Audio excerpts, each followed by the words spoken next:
அஸ்ஸலாமு அலைக்கும். Hi friends. இன்னைக்கு காலையிலே பார்த்தீங்கன்னா பெரிய பொண்ணுக்கு பல்லு விழுந்துருச்சுங்க. நேற்று சின்ன பொண்ணுக்கு விழுந்துருச்சு. 2 பேரும் மாற்றி மாற்றி பார்த்து சிரிச்சுக்கிட்டாங்க. நீயும் ஓட்டப்பள்ளி நானும் ஓட்டப்பள்ளி சொல்லி பார்க்குறதுக்கு செம்ம காமெடியாக இருந்தது. பிரேக்ஃபாஸ்ட் பார்த்தீங்கன்னா இட்லி சாம்பார் வச்சுட்டு இன்றைக்கி பாட்டி வீட்டுக்கு கிளம்பிட்டு எல்லோரும். எதுக்கு சொல்லி பார்த்தீங்கன்னா இன்றைக்கி சும்மா ஒரு ஸ்மால் கெட் டுகெதரு. எல்லா சிஸ்டர்ஸ்லாம் வந்து சூப்பராக என்ஜாய் பண்ணோம். எங்கள் வீட்டில் அம்மா வீட்டில் பிரியாணி தான். ஈவினிங் வீட்டுக்கு வந்து சின்ன வேலை இருந்தது. ஃபிஷ் டேங்கில் தண்ணி சேஞ்ச் பண்ணுறது. பார்த்திங்கன்னா இன்றைக்கி கிளைமேட்டே மாறிடுச்சுங்க. ஈவினிங் அப்புறமா நல்லா இருந்தது பார்க்குறதுக்கு.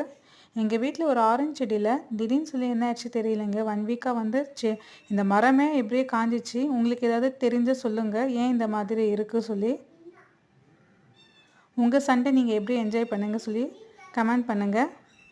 நெக்ஸ்ட் வீடியோவில் பார்க்கலாம். பாய்.